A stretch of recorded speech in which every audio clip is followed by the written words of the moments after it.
Welcome to Left, Right, Center, where we are covering Colorado politics. First on CBS News Colorado. I'm political specialist Shaun Boyd. Joining me are expert analysts, Republican Dick Wadhams and Democrat Mike Dino. Guys, we have a lot to talk about today. From the Iowa caucuses to a big shakeup in Colorado's congressional races and a ballot measure that would radically change elections in Colorado.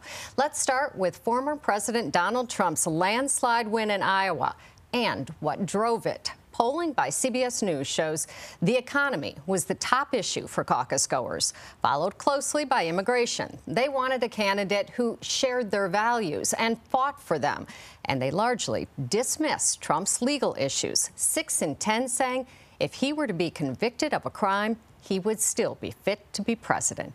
So, Dick, you know, these Iowa Republicans are overwhelmingly white, rural, evangelical, somewhat older, yes, over age 45, a lot of them, and less educated compared yes to the national average. So are they representative of today's Republican Party? And, you know, what do you make of polling that shows, you know, this values thing, that they want somebody who shares their values? What kind of values are we talking about here? Well, he's a fighter.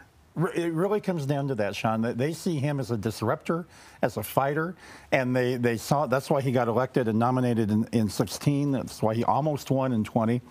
And I would say this, that I think after this election is over, and if Trump wins, which he very might win the national election, I think Democrats are going to look back and understand all these judicial attacks on Trump backfired. And it actually entrenched him in the Republican Party, got him the nomination, and then if he wins, he goes on to win the whole thing. Some of these charges against him are legitimate, I think, the Georgia case and others, but some of them are just stupid. And I think it's politically helped him. People see him as a victim. Yes. They buy into this is a witch hunt, yes, right? Mike, while polls show Haley and DeSantis beating Trump by larger margin than Trump, still, most of the polls out there show Trump also beating Biden. And Biden's support among blacks, Hispanics, and young people, too, is all plummeting. First, I guess, why is that? And second, how does he overcome that?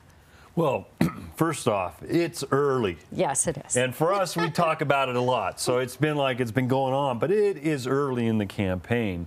We're not a swing state anymore, so we don't see a lot what's going on. $35 million has been dedicated early on in this quarter to going after Latino voters, black voters, and Asian American voters by the Trump campaign in the Biden campaign in the DNC. And the swing states have already started seeing all this advertising.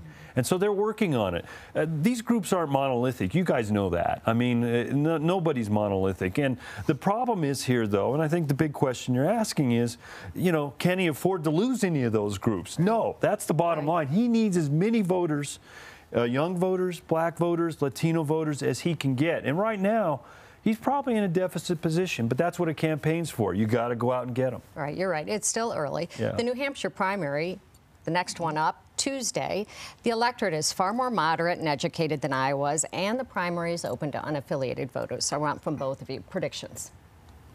Trump. Trump wins, not Haley. No. Haley's invested so much in this, though. Yes. This would be, I mean, she's looking to hopefully win this one or at least come in a close second. Yeah, and Governor Sununu, who is immensely popular in New Hampshire, supports her. I think she can finish a close second in New Hampshire, possibly pull off an upset. And that would be a win for her. That would be a win for her. She's got to finish really close to him, though, Shaun. She can't be 10 or 20 points behind and be credible. But then they go to South Carolina, essentially. Yeah. And Trump's got a huge lead there. And ironically, she was the governor of South Carolina. Right. So I don't know if that will shift numbers, but Haley needs to finish, I think, 5 or 6 points at the minimum. All right, we'll see Tuesday. Let's turn now to the changing political landscape here in Colorado. In the span of just 2 months, we've seen a big shakeup in the 3 congressional districts with Republican incumbents. In November, Congressman Ken Buck in the 4th CD announced he's resigning at the end of his term in November, saying Republican leaders are focused on contrived injustices like a stolen election instead of the real problems facing the country.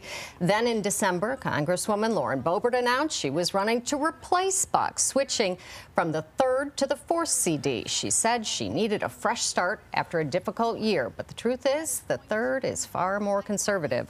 Or the fourth is far more conservative than the third, where Boebert barely won re-election in 2022. Then, this month, Congressman Doug Lamborn followed Buck's lead and said he, too, would be retiring at the end of his term from the 5th CD, saying it was just time for a change. So, all 3 of Colorado's Republican-held congressional seats are now open. So, Dick, the outcome of these primaries could really define the Colorado Republican Party for years. So how do you see them playing out? You know, will we have a MAGA or a moderate Republican? All the races have these candidates. Right. Which will we have representing Colorado? Well, and that's the thing, Shaun. We're going into 2026 when this election is over, where governor, senator, attorney general are all up.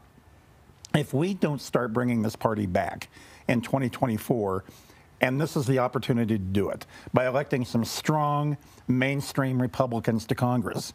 If we elect Lauren Boebert in the 4th Congressional District and Dave Williams or one of the other clowns in the 5th District, or Ron Hanks of all people is running in the 3rd District now. If that's our delegation after this election, you can just put a shovel of dirt on the Republican Party. I honestly think, though, what's going to happen is this. We're going to get 3 solid mainstream Republicans elected in all 3 districts. And that's going to set the stage for, hopefully, some kind of comeback. It's not good for Colorado to be a one-party state. We need to come back. So, Mike, Democrat Adam Frisch, who almost beat Boebert in 2022, he's running again. And this seat was considered a toss-up before Boebert got out and switched to the 4th. So now the leading Republican in the primaries, he's a well-respected attorney there, Jeff Hurd. He's got 5 kids. So what are Frisch's chances now? Well, first off, I thought Dick was the last mainstream Republican living in Colorado. So if he can find 3 more, I'm all for it. But Dick needs to run. There you go. Yeah. He wanted me to run for mayor, so he needs to run for Congress. You're getting back at me now. Exactly. But Adam Frisch, he's raised $10 million. And that's a big deal. It is. It changes the dynamics, no doubt about that. Actually, I think it fits better for Anna Stout, who's the Grand Junction City Council president, who's running for the Democratic nomination too. But he's raised a lot of money. He's got great name recognition, and and I do think if Trump is the nominee for the Republicans, that's going to make it a very competitive race over there. I think the Republicans, are breathing a little easier, and they should. But that's a lot of money on hand, and he's going to put to good use. Yeah, it is certainly a race we're going to be watching closely. Yeah, you bet. Up next, we'll go over some ballot measures for voters this year. We'll be right back.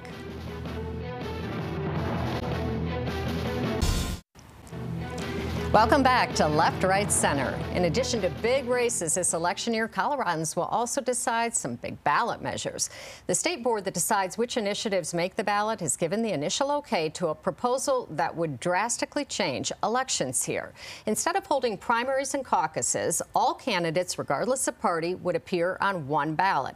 And the top 4 vote getters would advance to the general election, where voters would again rank them to determine a winner. It's called ranked choice voting. And I know I've oversimplified it here, but you kind of get the picture. So, Mike, who benefits, Democrats or Republicans here? Well, it's hard to say. I mean, I think each party would probably say the other benefits. I think I do like ranked choice voting. And so I'm interested in this ballot measure. I do think it gives the Republicans an opportunity to really focus on a candidate. I think the Democrats would put a lot of people on the ballot. And, we've seen some of that in California, where they do have an open primary at least. They don't have ranked choice voting. But at this point, we're seeing a guy like Steve Garvey, former baseball player, get a lot of traction in the Senate race in California because he is the Republican they're focusing on. It forces voters to learn more about a candidate rather than just vote based on the R or the D behind their name, right? Yeah. Dick, this is a constitutional amendment, so there's a higher bar just to get on the ballot. First, do you see it making the ballot, and then what are the chances that it passes? Not only getting on the ballot, Shaun, but it has to get 55% to pass in the general election. I think it'll get on the ballot.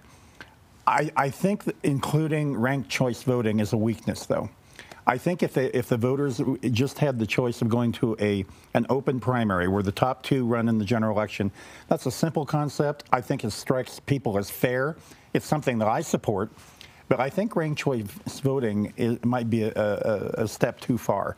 And I think that weakens the proposal. We often see ballot measures that are too complicated. Yes. Prop HH, for example, failing. Coloradans want to understand what they're voting for, and if they don't, they're going to vote against it. So I think that's right. Yeah, I really do. I think ranked choice voting. I'm not there yet, Mike. Well, I don't think you're going to get there, Dick. Probably not. But there's just something. I think voters are going to say, "I do what?" And how does this work? Right. I don't know. I think let's just go with a straight open primary and go from there. Yeah. So, Well, immigration is a top issue this election, not only for Republicans, but many other voters concerned about the migrant crisis. Denver Mayor Mike Johnston, along with all of Colorado's Democratic congressional delegation, held a press conference this past week to push for more federal funding for cities like Denver that has spent $38 million caring for migrants. Johnston has warned without help, the city will need to make cuts to services. So, Mike, do you think that Denverites are going to be as welcoming if he does have to make these cuts? Well, the mayor really wants to pivot to a different place in terms of not, he just don't want to be seen as housing, our homeless and our migrants. I mean, he wants to move on and focus on other services, but that's going to be tough here if he's asking his agencies to make cuts, and he has. And people will notice it in public works, parks and recreation issues. The folks who want new pickleball courts, they're the ones who, if they bear the brunt of this, you're going to be hearing it from them. Right. And if they don't get more federal funding, I mean, it sounds that's like going to be hard to get federal funding. Right. And that's really where we're headed, especially, Dick, Republicans control the House. Do you see Congress approving more funding? Well, see, I think this is the wrong issue that Johnston and Hickenlooper and Bennett should be talking about. What they ought to be talking about is getting in the face of their president, Joe Biden, and saying, you screwed up the border when you reversed President Trump's remain in Mexico policy. And honestly, I don't understand why Biden and the Democrats aren't doing something substantive. Just allowing people into this country. It's an open border right now. And I got to tell you, I have no sympathy at all for the city of Denver right now. They declared themselves this glorious sanctuary city, and they're paying the price for that now. And we've talked about this before. Yes, we have. Gets Dick fired up. And so I watch this, and I'm thinking, well, you guys caused this, and now you're paying the price. It would be nice if, these work permits that they talk about, if you're going to let the migrants in, let them work. They want to work. Definitely, they do. And, in the neighborhood I live in, we see a lot of them. They're housing them in the old Little Sisters of the Poor facility on 29th and Lowell. And so they do want to get out there and be productive. And that's a big lift, too. I mean, we think the money's a hard problem. Also, getting work permits is a problem. Right. Well, again, immigration going to be a big issue this election year. Thanks for joining us for Left, Right, Center. We'll see you back next week.